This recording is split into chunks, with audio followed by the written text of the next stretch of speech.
ဒီနေ့ကတော့လက်သေးကာလာ188ကာလာပါတယ်ကာလာရဲ့အကြီးအသေးရောက်တာကိုဖောက်ပြမှာဖြစ်ပါတယ်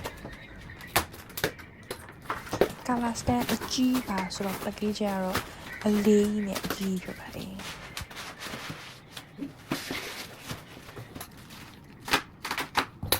ဒီမှာပါ188ကာလာပါ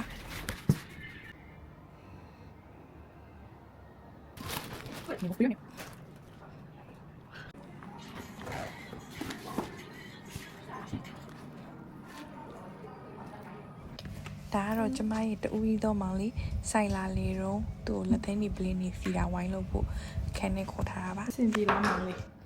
မပြေဘူး why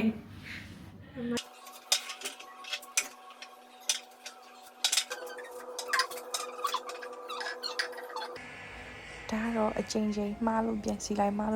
နဲ့အားလုံးပြီးသွားပြီဖြစ်တဲ့ကျမရဲ့လက်သေးလေးစင်လေးပါအရန်ကိုလှသွားပါပြီအရောင်လေးလည်းအများကြီးဆုံးသွားပါပြီ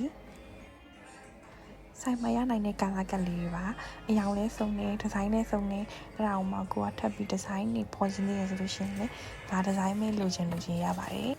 မီနီမာနီကိုလာခဲ့ကြပါ bye